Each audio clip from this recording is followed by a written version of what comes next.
The world kicks you in the head, that's one thing. But when you don't do what you're supposed to do, I have no sympathy or empathy for you at all.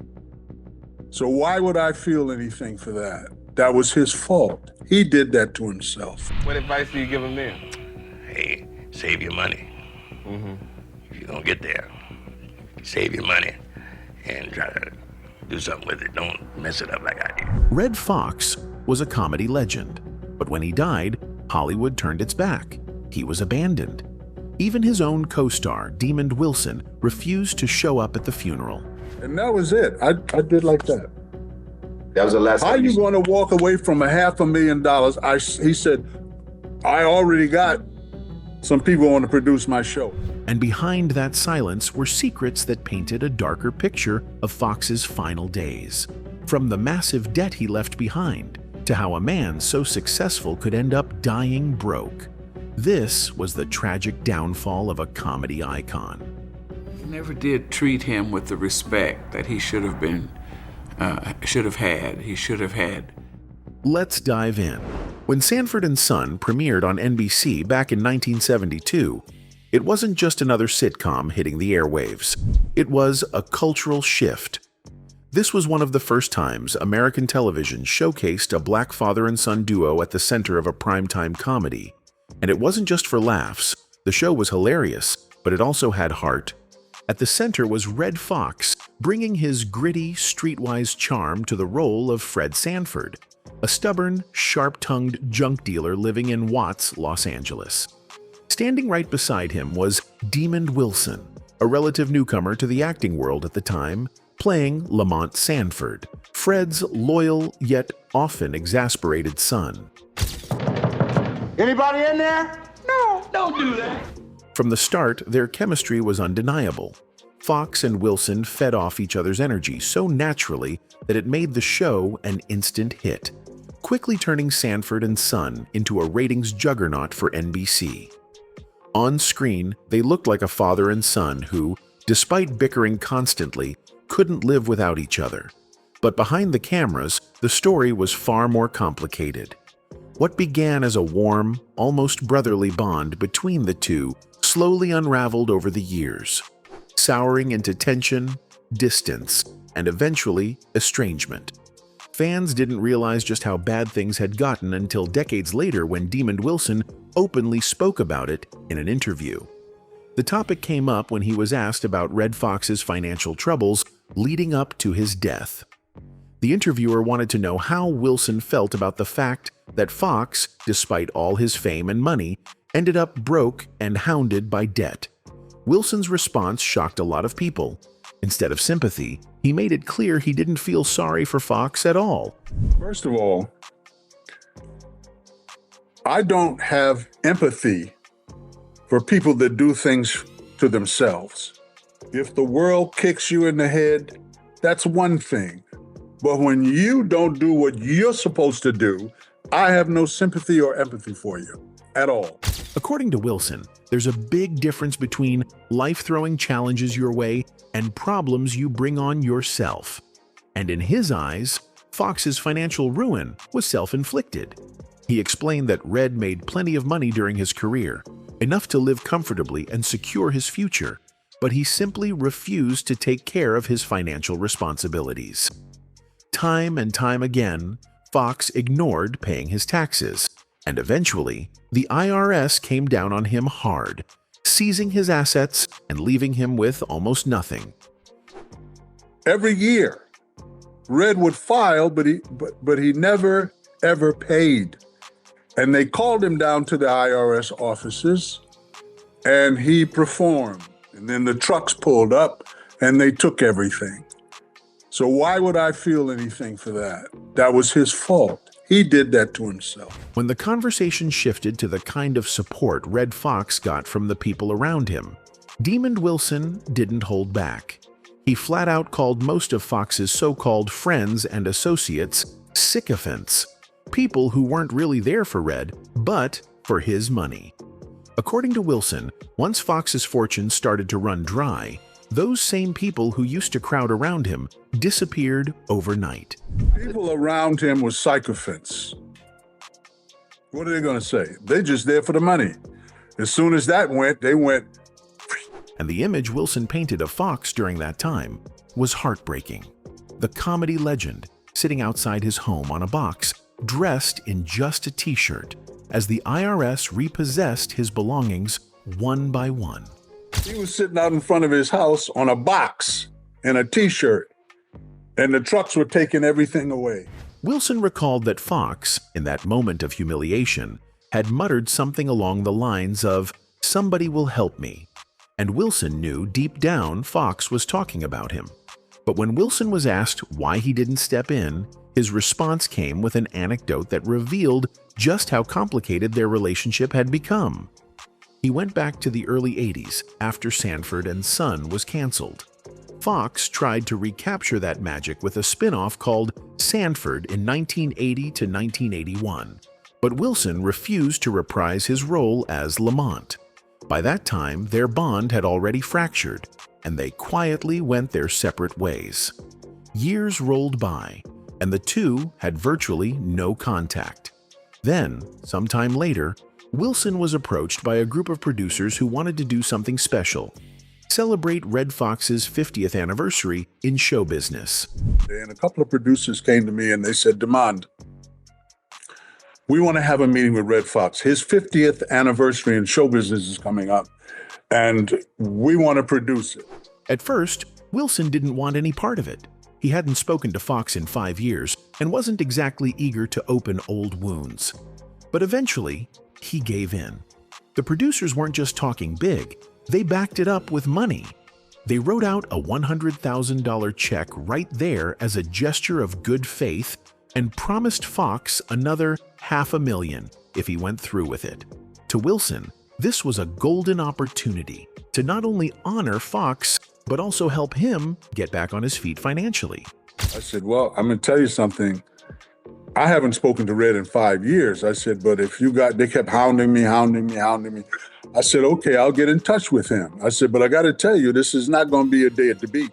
So they called me up and they said, "We got a contract and a check drawn out for $100,000, and we're going to pay him $500,000, but we wanted to show good faith with this $100K." So Wilson did his part. He reached out to Prince Spencer, Foxx's manager at the time, and relayed the offer. Foxx agreed to meet, and Wilson personally escorted the producers to Foxx's office in Los Angeles. But what happened next showed exactly why Wilson had been so hesitant. Instead of being gracious or even cautiously optimistic, Foxx came at the producers sideways. His attitude was brash, confrontational, and in typical Redd Foxx fashion. Wilson had already warned them that Foxx wasn't the easiest man to deal with.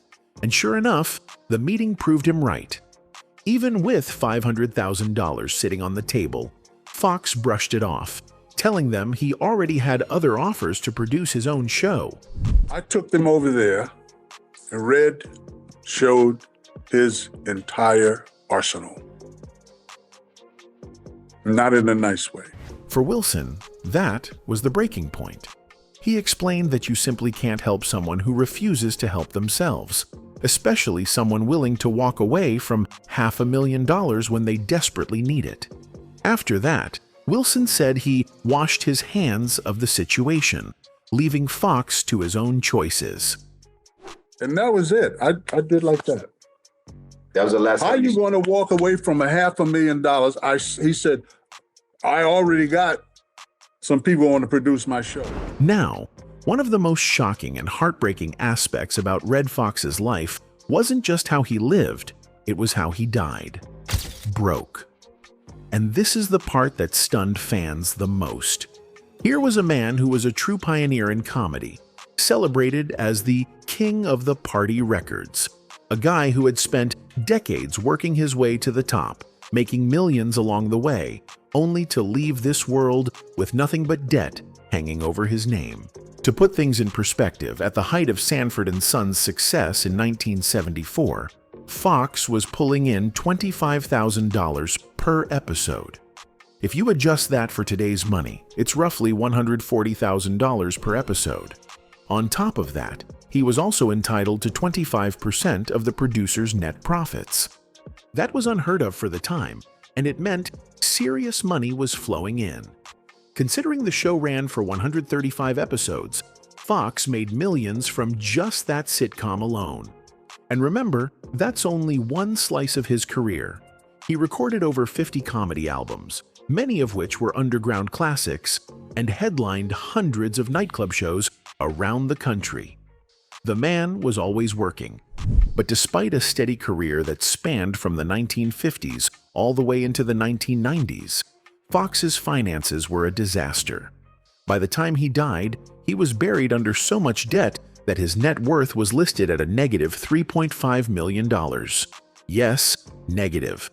This was confirmed by Celebrity Net Worth, and it was a jarring revelation to fans who assumed a man like Red Foxx, with his talent and body of work, would have been set for life. The warning signs were already there years before his passing. In 1989, the Los Angeles Times reported that Foxx's Las Vegas home, along with 7 of his cars, had been seized by the IRS because of unpaid income taxes dating back to 1983 and 1986. And that wasn't the first time. He had already declared bankruptcy as far back as 1983, after losing other properties. Though Foxx eventually got his house back the following year, his prized possessions weren't spared. His cars were auctioned off, and so was his jewelry, including a sentimental watch gifted to him by none other than Elvis Presley. To add insult to injury, the IRS even claimed that Foxx blew $373,000 out of his $500,000 paycheck from Harlem Nights on what they described as wine, women, song, and gambling. Even Foxx himself admitted later in interviews that he had been reckless with money. When asked what advice he'd give to young comedians who suddenly found themselves wealthy, his answer was simple and sobering. Save your money. What advice do you give them then? Hey, save your money. If you're gonna get there, save your money and try to do something with it. Don't mess it up like I did. He openly confessed that he had blown through his fortune, spending lavishly and generously on others. He admitted he loved giving money away and that women adored him for it because he was never stingy. It up, but I gave a lot of it away to people. You know what I mean? I'm just a soft touch. Red liked being a provider, the man who could take care of everyone around him. On screen, that attitude translated beautifully into his portrayal of Fred Sanford. But off-screen, it became one of the reasons for his downfall. You're a real romantic guy. No, I'm not. I'm just a good provider. That's why. I mean, girls are attracted by me because I'm not stingy, you know, whatever. And then there was his personal life, which also cost him heavily. Red Foxx was married 4 times, and each relationship took its toll. His first marriage was to Evelyn Killebrew in 1948. That union only lasted 4 years before ending in divorce.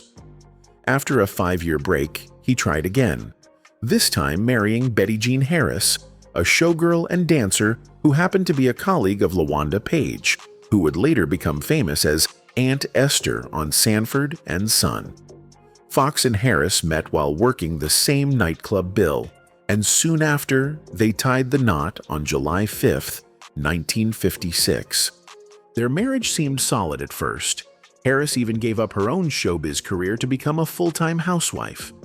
Foxx adopted her 9-year-old daughter, Debrasa, giving her his surname, and Harris eventually became deeply involved in managing Foxx's business ventures. She handled operations for Red Fox Enterprises, which at one point included a chain of record stores in Los Angeles. But the stability didn't last forever. After 18 years together, Foxx filed for divorce in 1974 on the grounds of incompatibility. The split was messy. He even went as far as to obtain a restraining order to prevent Harris from hiding or taking assets from their home in Las Vegas.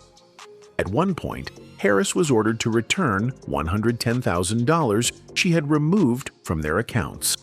And while the divorce dragged on, Foxx was hit with massive financial obligations. He had to pay $150,000, equivalent to about $1 million in today's money, just to move forward with the proceedings. On top of that, Betty was awarded $10,000 a month in separation support until the divorce was finalized. Less than 2 years after ending his long second marriage, Red Foxx found himself walking down the aisle again, this time with someone much younger.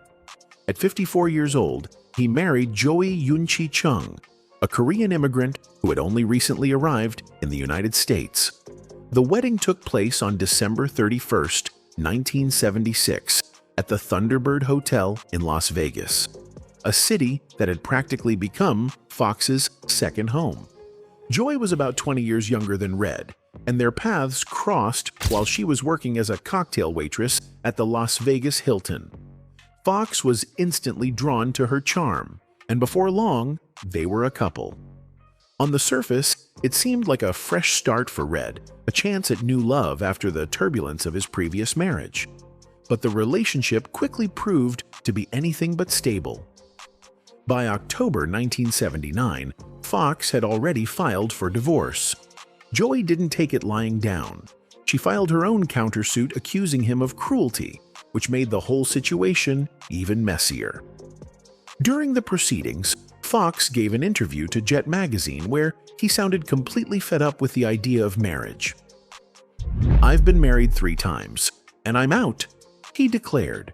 Then, in typical Red Fox fashion, he added a blunt line. "I'd rather have kids, because when I give up all this money on divorce, it should go to the children and not some guy." How many times have you been married now? Let's see. 3. And I shacked up a few times. It was classic Foxx, but beneath the punchline was a man who was clearly tired of losing chunks of his fortune to failed marriages. When it was all said and done, Foxx had to pay Joy a $300,000 divorce settlement. For a man who was already bleeding financially from IRS troubles and lavish spending, that payout was another heavy blow. Their divorce was finalized in 1981, and once again, Red was single, a little more bitter and a lot more broke. But in the middle of all this chaos, running from creditors, fighting the IRS, and struggling to keep up with his lifestyle, there was one woman who never left his side: Ka Ho-cho, a woman from South Korea. Unlike the others, Cho wasn't dazzled by his fame or the fast money. She met Foxx when he was already dealing with serious financial and personal problems, working as a dancer at Bally's Hotel and Casino in Las Vegas. While others turned their backs, she stayed with him through it all. Right now you are a bachelor? Semi Semi. bachelor. You know what I mean? Does that mean you about to get married?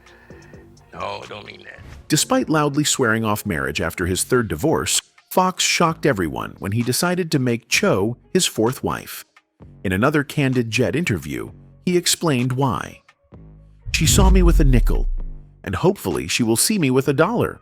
I'll give her 75 cents of it." Their wedding was more understated compared to his past ceremonies. They got married at the Little Church of the West in Las Vegas, a famous spot for celebrity weddings, and followed it with a reception at the Hacienda Hotel. But even long before Red Foxx fell deep into his financial troubles, he was no stranger to battles and headaches, especially behind the scenes of Sanford and Son. On screen, his impact was undeniable. He wasn't just the star of the show, he was the heartbeat of it. Foxx used his role not only to deliver iconic comedy, but also to open doors for others. He personally helped bring in friends and fellow performers like LaWanda Page, Slappy White, Gregory Sierra, Don Bexley, B.A. Richards, Stymie Beard, Leroy Daniels, Ernest Mayhand, and even Pat Morita. Thanks to Red, many of them got steady TV work and a national spotlight they may never have had otherwise. As Fred Sanford, Foxx turned cranky one-liners, quick comebacks, and hilarious antics into an art form. He gave the character grit, charm, and authenticity, which made Fred feel like somebody you knew in real life. But off-screen, his influence stretched further. He was hands-on with the creative side of the show, working with writers and producers to shape the storylines and humor. Still, with all that talent came clashes. Fox felt he wasn't being paid what he was worth. Despite the show's wild success, he wanted more money, better treatment, and a bigger share of the profits. Negotiations went sour, leading to a major standoff. At one point, Fred Sanford had to be written out of episodes entirely because Fox refused to show up. In 1974, things escalated into a $10 million lawsuit from Tandem Productions, accusing him of failing to start taping the new season. Demond Wilson, who stood by his co-star in solidarity, even caught heat for it too. Fox's demands weren't small. He wanted improvements to his dressing room, higher pay, and a piece of the show's profits. And when questioned about it, he didn't flinch. With nearly 40 years in show business by that point, he felt he had earned the right to ask for what he was due. But all the battles and stress began to wear on him. Fox was hospitalized multiple times during the show's run, and NBC started viewing him as difficult and even childish. Eventually, negotiations were smoothed out, and he got what he asked for, allowing the show to continue for 3 more seasons. By season 6, though, Fox was ready to move on, and with his departure came the official end of his legendary run as Fred Sanford. In 1980, NBC tried to breathe new life into the franchise with a reboot simply called Sanford. But this attempt to rekindle the magic quickly ran into problems, most notably because Demond Wilson refused to return. Without Lamont, the father-son dynamic that made the original shine was gone. Instead, the producers gave Fred a new sidekick and even wrote in a wealthy girlfriend to freshen up the storylines. But the changes didn't click. The original cast was either sidelined or written out completely, and fans just weren't buying it. The show never recaptured the spark. With Sanford flopping and his debts mounting, Fox's career reached a crossroads. Desperate to dig himself out of the hole, especially the $3.6 million owed the IRS, he turned to a new project. This time, he teamed up with Eddie Murphy on a sitcom called The Royal Family. It was supposed to be his big comeback, but fate had other plans.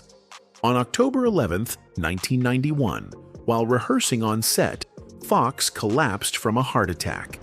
Actress Della Reese, who was his co-star, later recounted the tense environment Fox had been working under.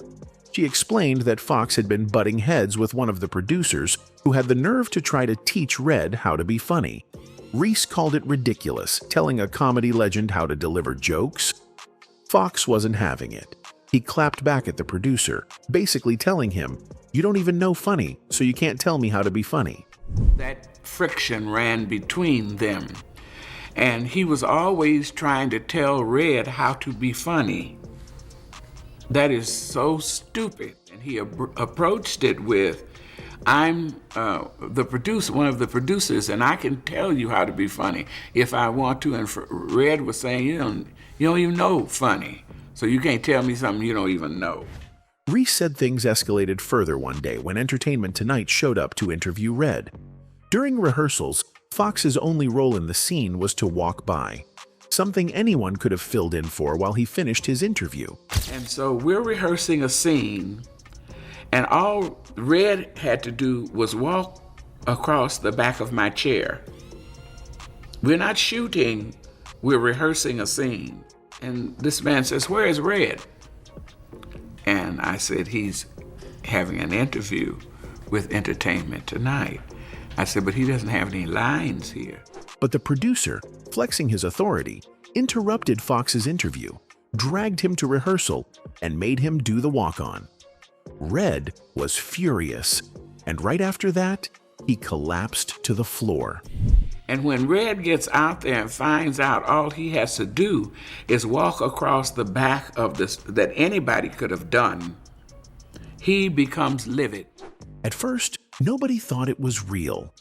Fox had made Fred Sanford's fake heart attacks so famous, clutching his chest and stumbling around, that everyone assumed he was joking. Even Reese thought he was doing a bit until she realized he wasn't getting up. She rushed to his side, and when she leaned close, she heard him whisper, "Get my wife." That's when she knew it was serious. Paramedics were called immediately, but it was too late. Red Fox was gone. And he falls. Well, he was always doing pratfalls. And I thought that's what he did. Everybody thought that's what he did. And I leaned down to him and I put my hands on him. He said, "Get my wife, get my wife. Get my wife, get my..." I said, "Somebody get paramedics and somebody go get Mrs. Foxx." Reese later revealed that when the doctor broke the news of Red's death to his wife, the producers weren't concerned about his family or the man himself. The first thing they asked was, what's going to happen to the script? To Reese, it was proof that Foxx never got the respect he deserved, not even in his final moments. What are we going to do with this script? This script was written for Red and Della. Who are we going to get to? Who's going to replace? She's sitting right here. They just told her that her husband was dead. They never did treat him with the respect that he should have had. But despite the tragic ending and the debts that overshadowed his last years, Red Fox's legacy is untouchable. He was one of the most influential comedians of his generation, paving the way for countless others.